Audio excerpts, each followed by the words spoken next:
मराठी भाषेसंदर्भात आम्ही हिंसाचार करणार, काय करायचं उकडा. तर त्यांना का तुम्ही अर्बन नक्षलसारखे वागाल तर तुमची अटक होईल. पेटून जातात. काय करतोय तुमचा जनसुरक्षा कायदा? हा भांडील असतोय का तुमच्या कोठ्यावर नसतोय? सांगा ना. की अशा प्रकारचे जे काही कमेंट्स आहेत हा कायदा न वाचता केलेले कमेंट. तुम्ही आम्हाला काय सांगताय? तुम्ही नरेंद्र मोदी काय करतात ते पहा, अमित शहा काय करतात ते बघा. अमित शहा म्हणतात मी आधी गुजराती आहे, मग आम्ही आधी मराठी नाही का? अहो शिवाजी महाराजांचा महाराष्ट्र आहे देवेंद्र फडणवीस. काय करायचं ते करा. पण महाराष्ट्रातल्या मराठी मुलांना मराठीसोबत अजून एक भारतीय भाषा जर शिकायला मिळाली तर त्यात काय वावगा आहे? उद्धव ठाकरे आता उद्धव ठाकरे आणि राज ठाकरे एकत्र झालेले त्या धक्क्यातून ते सावरले नाहीये. एकत्र येऊन टीका करता राज ठाकरे यांनी टीका केलेल्या एकदा अटक करा. त्याच्याकरता बनलेलाच नाही कायदा. तर त्यांना का तुम्ही अर्बन नक्षल सारखे वागाल तर तुमची अटक होईल.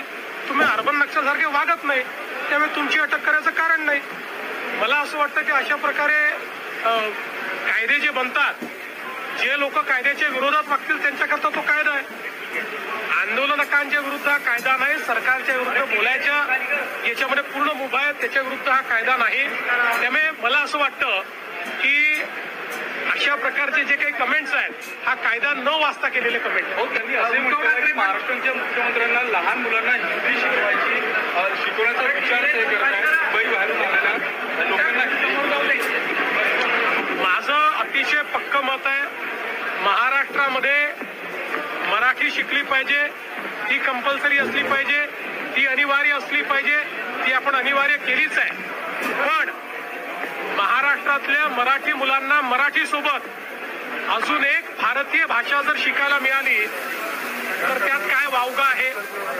आपण भारतीय भाषांना विरोध करायचा आणि इंग्रजी करता पायघड्या घालायच्या, ही जी मानसिकता आहे या मानसिकतेला माझा विरोध आहे. पुण्याच्या उद्योगांमधून दादागिरी मुख्यमंत्र्यांनी चांगली गोष्ट आहे. सर्व पक्षीय नेत्यांना एकमत करावं लागेल, कारण खूप मोठ्या प्रमाणात राजकीय दादागिरी ही पुण्याच्या उद्योगांमध्ये पाहायला मिळते आहे.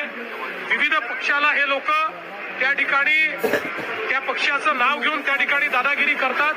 मी तर मोडून काढणारच आहे आणि त्यात जो मदत करेल त्याचं स्वागत आहे. मुख्यमंत्री देवेंद्र फडणवीस यांनी एका हिंदी चॅनलला मुलाखत दिल्या, त्याच्यात म्हटलं आहे की उद्धव ठाकरेंकडे सुद्धा खोटेपणी आहेत का आणि अनेक आरोप जे ते तुमच्या पक्षावर सुद्धा केलेले आहेत.